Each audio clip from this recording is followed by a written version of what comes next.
बिस्मिल्लाहिर्रहमानिर्रहीम। तो आज हम लोग ओम मीटर के बारे में बात करने वाले हैं। तो सबसे पहले अगर हम ये देखें कि ओम मीटर क्या है। ओम मीटर एक ऐसी डिवाइस है जो कि रेजिस्टेंस की मेजरमेंट के लिए इस्तेमाल होता है।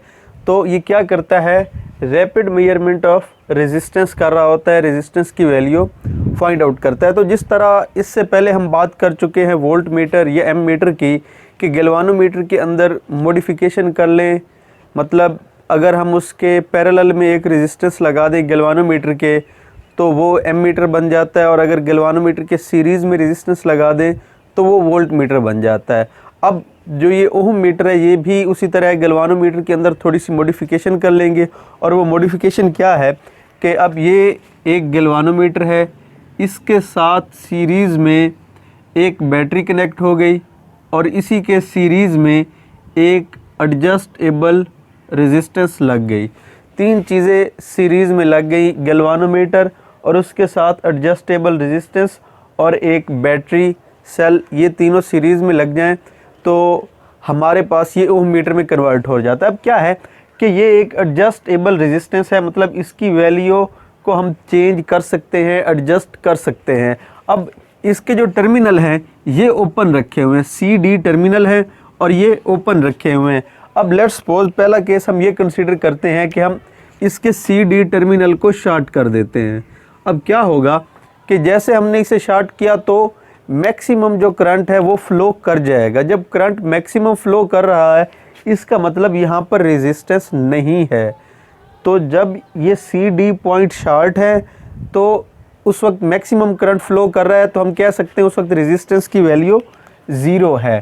तो जब हम आर को जब ये सी डी पॉइंट शॉर्ट करते हैं तो उस वक्त रेजिस्टेंस की वैल्यू ज़ीरो है।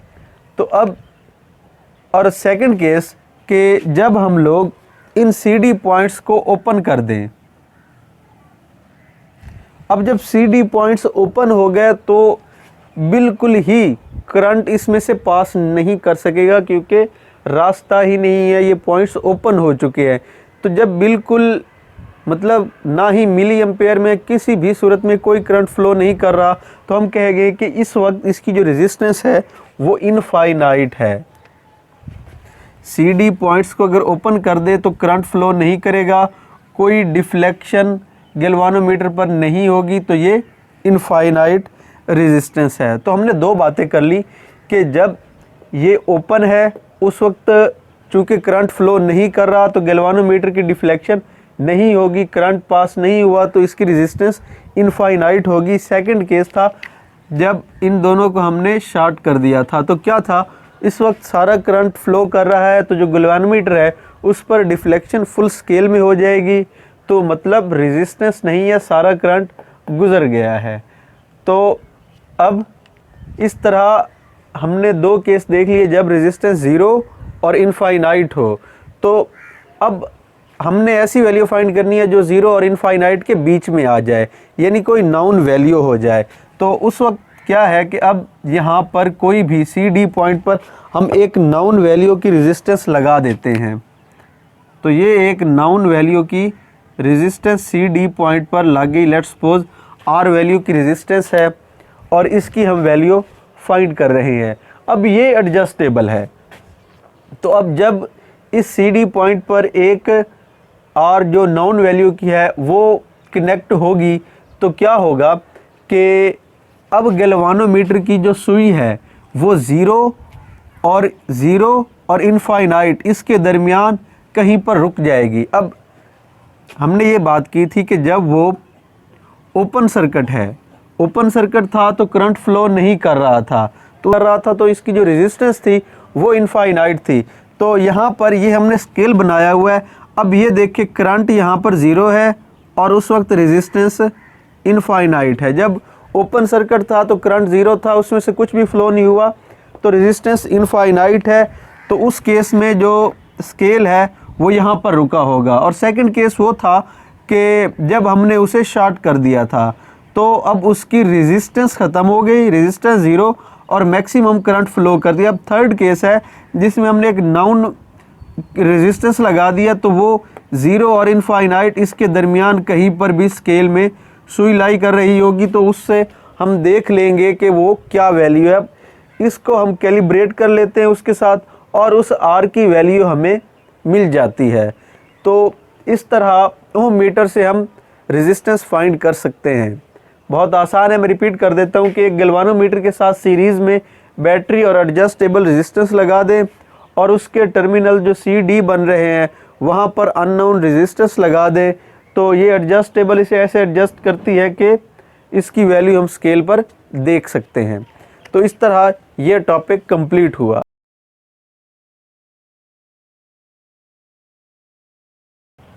जी, तो इससे आगे हम लोग एग्जाम्पल 14.6 की तरफ आते हैं कि what shunt resistance must be connected across a galvanometer of 50 ohm resistor.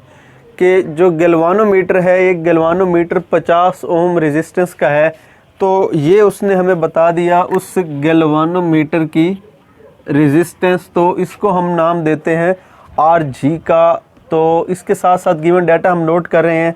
तो गैल्वानोमीटर की जो रेजिस्टेंस है वो कितनी है, आर जी 50 ओम।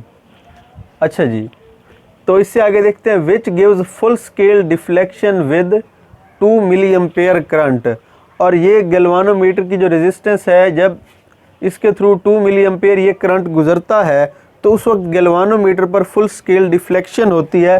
तो ये जो करंट उसने दिया है ये फुल स्केल डिफ्लेक्शन का करंट है। तो इसको हम लोग फुल स्केल डिफ्लेक्शन के करंट कह गए, या यूँ कह ले वो करंट जो गैल्वानोमीटर से फ़्लो कर रहा है। तो ये आई जी हो गया 2 मिली एम्पेयर। तो दो चीज़ें हमारे पास आ गई, एक गैल्वानोमीटर की रेजिस्टेंस और दूसरा गैल्वानोमीटर से गुजरने वाला करंट। इससे आगे हम बात करें so as to convert it into an M meter of range of 10 ampere के एक एम मीटर है जो 10 एम्पेयर की रेंज का होगा। यानी जो एम मीटर है वो करंट मेजर करेगा 10 एम्पेयर तक। तो करंट जो एम मीटर का होगा, कैपिटल आई से उसको रिप्रेजेंट करते हैं, तो वो कितना होना है 10 एम्पेयर का। कि तो ये तीन चीज़ें उसने हमें दी हुई हैं और हमसे पूछा हुआ है शंट रेजिस्टेंस जो उस गैल्वानोमीटर के साथ लगेगी, यानी आर एस हमने फाइंड करना है। तो उसने हमें बताया कि 50 ओम का गैल्वानोमीटर है, उसमें से 2 मिली एम्पेयर का करंट अगर गुजरे तो फुल स्केल डिफ्लेक्शन शो हो जाती है।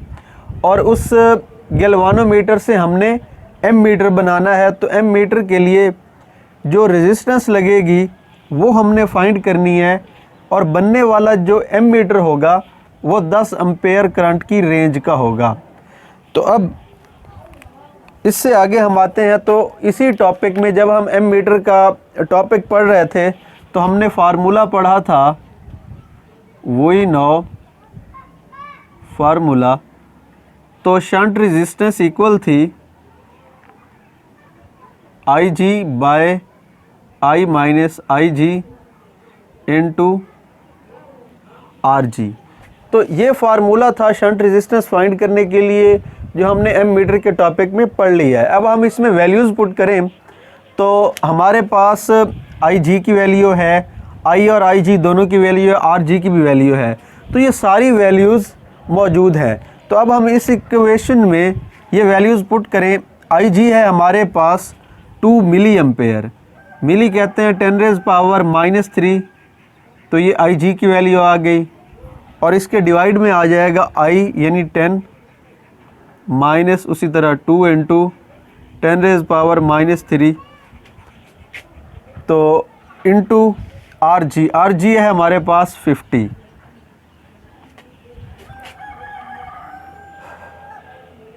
तो अब जब हम इसे सॉल्व करेंगे तो ये हमारे पास कुछ इस तरह हो जाएगा 2 इंटू 10⁻⁻3।